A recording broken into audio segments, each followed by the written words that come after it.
Okay, this is the review that we have all been waiting for. It just arrived here at my door. I've been waiting forever to show this to you. This is the review for this pizza. Yeah. Okay, this looks like good stuff here. Look at this. Oh, yeah. Mm. Okay, this is really good pizza. I'm going to have to eat this and get to you with the review here in just a bit. Okay, so what you're actually here for: Teenage Mutant Ninja Turtles Unmatched Adventures. Today we're going to take a look at Michelangelo. So, of course, Michelangelo is one of the four Teenage Mutant Ninja Turtles. And we see him here on this amazing mini here with his nunchucks, a skateboard, a slice of pizza. This is Michelangelo. See, Michelangelo is a melee fighter with a health of 14 and a move of 3. I guess he's got that skateboard so he can move around. His sidekick, April ONeil. That is April ONeil, the reporter from Channel 6 News. April has a health of 6 and is ranged. That's right. April is ranged because April can shoot you with her camera. It's the only reason I can think of that she's ranged. And Michelangelo's special ability, Pizza Party. After you attack or scheme, draw one card. Okay, so you're going to be pretty aggressive from that. After you attack or scheme, so that will be both Michelangelo and April if either of them are attacking or scheming. And next we have your starting and maximum hand size is 3. Okay, what? Yeah, let's go pull open the set rules here to go ahead and explain this a little better here. Michelangelo Pizza Party. As Mikey, you only draw 3 cards at the start of the game instead of 5, and you must discard down to 3 instead of 7 at the end of your turn. During your turn, each time you attack or play a scheme with either Mikey or April, you must draw one card. This includes when you use a versatile card to attack. Yeah, the draw is mandatory on the attacks and schemes. It is not optional. If you are attacking with a versatile, that is still an attack. So we can see that what we've got, the maximum hand size that it's talking about, is not like the maximum number of cards you can ever have in your hand. But normally, look at the back of the card here, to what you would normally have down here. At the end of your turn, discard down to 7 cards. That's what's normal for most fighters. But Mikey has to discard down to 3 at the end of his turn. And you start the game with 3. So what does that mean? Well, it means Mikey's going to be drawing a lot there.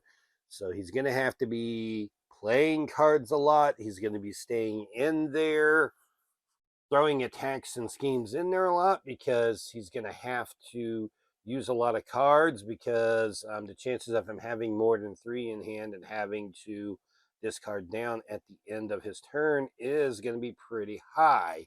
So Mikey, he's well, he's not going to be one much for planning. It's just going to be kind of whatever he draws, he's going to be throwing. So this is going to be a swingy, crazy guy here. Take a look at the cards here, and yes, this pizza box is why I sleeve my cards. Starting off with Hiya! An attack of 4 with a boost of 3 after combat. Deal 1 damage to an adjacent opposing fighter. You may put a card from your hand on the bottom of your deck to gain 1 action. So that's something that we're going to see here with Mikey quite a bit. It's going to be being able to put cards either from your hand back into your deck, getting some cards from your discard pile back into the deck, and a lot of action games. That's to kind of try to work around all of this nuttiness that he has going on with his ability, which is pretty nutty. Attack of 4 is good.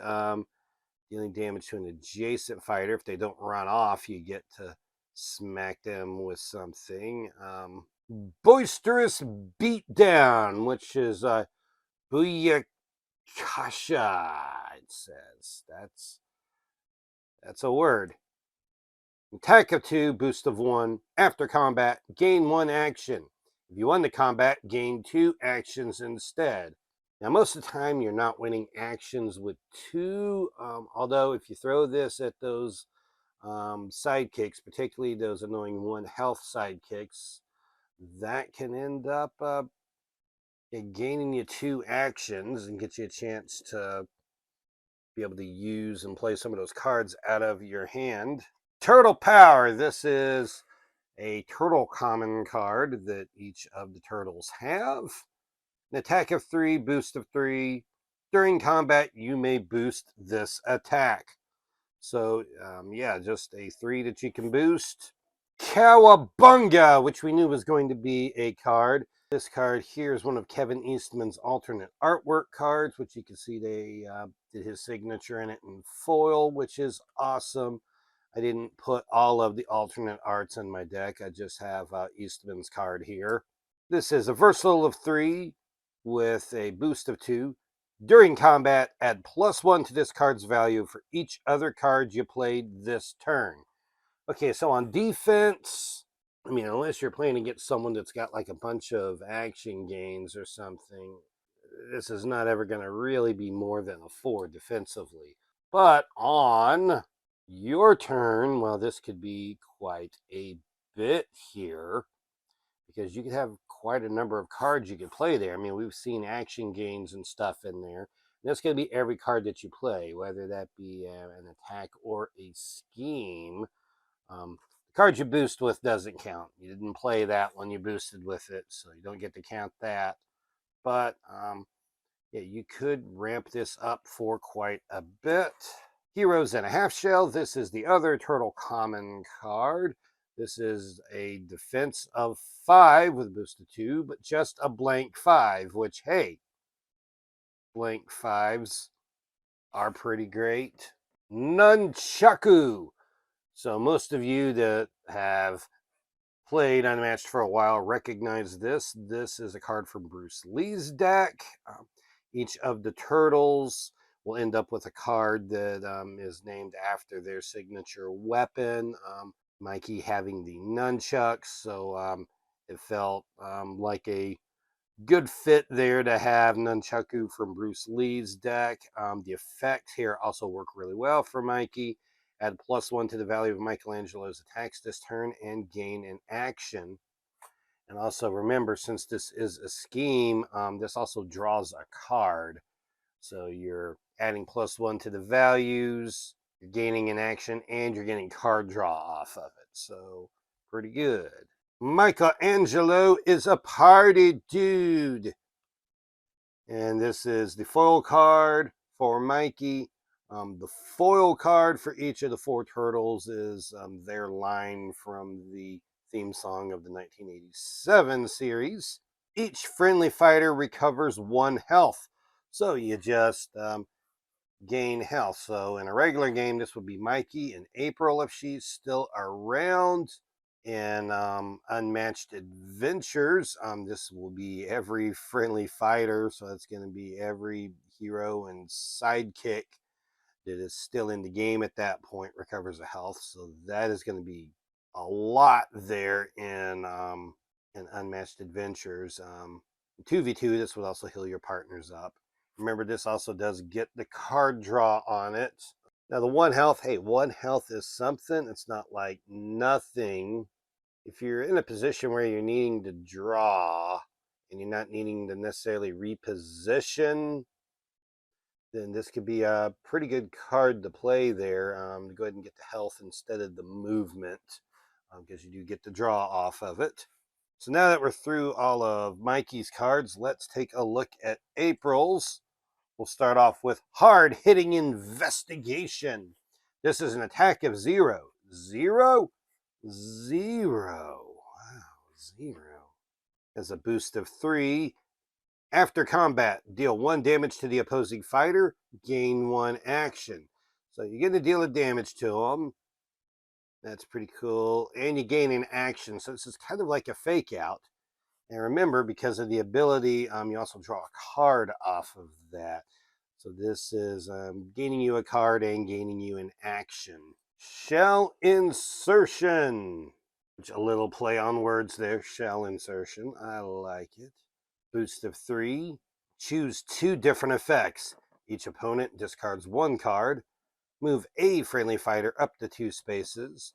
Put a card from your hand on the bottom of your deck to gain 1 action. Or shuffle 2 random cards from your discard pile back into your deck. So, you can make opponents discard cards or move someone 2 spaces, which could potentially do a lot for you there.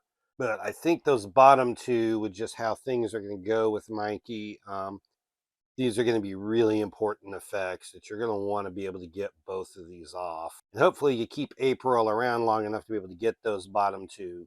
Because, putting a card from your hand into the deck, that's kind of getting something out of your hand. And then shuffling 2 random cards back into your deck is just a recursion, which you're going to need. And remember, you do draw when you play this, so you also draw a card off of this, which is why I think it's important to get those bottom effects there. And into the Ennies, guaranteed delivery, a versatile of 3 with a boost of 1. Immediately, you may put a card from your hand on the bottom of your deck to cancel all effects on your opponent's card. Now, he has 3 copies of this, so that is 3 cancels that are a 3 value cancel. Now, you do have to get a card out of your hand to do that, but putting cards back into your deck is not necessarily the worst thing for Mikey. After combat, if your hand is empty, draw 2 cards. So if you throw the last card out of your hand, go ahead and get that effect. You do get a couple cards back there as a reward. So you could start, if this was defensive, you could start your next turn with 2 cards in hand and then maybe maneuver up to someone and have 3. So it is a pretty good card there. And remember, as an offensive, this would be 3 that cancels, which could be good there depending on what they defend with. A lot of times they're defending with stuff high enough that you're not going to be hitting over that a whole lot. Let's go. A versatile of 3 with a boost of 2. After combat, move a friendly fighter up to 3 spaces. Once again, you can see that's a little bit of that UMA stuff going on there in it, that things to help in the co-op edition of it, this being a co-op set. They're going to put that in there with all the fighters. And lastly, back for seconds, a defense of 2 with a boost of 1. After combat, shuffle 2 random cards from your discard pile back into your deck. I love that Mikey's nunchucks are in the pizza box. I have no nunchucks in this box. But yeah, this, once again, a good way to get cards back from your discard pile. So you've got potentially between Mikey and April here, you've got 8 random cards that can come back into your deck. And that's not including cards that you may be throwing out of your hand back into your deck. And of course, those effects that those recursions and being able to throw cards back into the deck, that's just to kind of counter cards that you're going to be tossing back in because of overdraw, because that's probably going to be happening a lot. And also, it's something to kind of help you stave off exhaustion, because as you can see here, Mikey is going to kind of suck in exhaustion. As soon as he attacks or schemes in exhaustion, he's going to have to draw, and of course he's not going to have a card because he's exhausted, so he's just going to go down pretty hard in exhaustion. So that is not the strategy for Mikey. The strategy for Mikey, as I said earlier, is going to be pretty much just play what you get. You're going to be running around crazy without a whole lot of a plan. Now, in Unmatched Adventures, I think that would actually work really well there, as long as you pair him with some guys that can kind of play a little bit more carefully and have some others on there that have some strategy, and then have Mikey just kind of be a wild card that just runs around and smacks the villains and minions. I think that would work brilliantly for him. But as far as the 1v1, I'm not going to say that he's going to be bad in 1v1, but he is going to be extremely, extremely swingy. Has potential to be the swingiest fighter in the game. That, like, if things are coming out right, Mikey's going to be a beast, but Mikey could just go out there and completely flop. So it's going to be a little crazy for him. If you found this video interesting, give it a thumbs up and a like. You can go down into the comment section and let me know what you think down there. And you can also subscribe to my channel and make sure you catch all the videos that I post so you don't miss anything. This is Jeremy with Point Extra G, and gotta get some more pizza, man. Yeah. That's good stuff.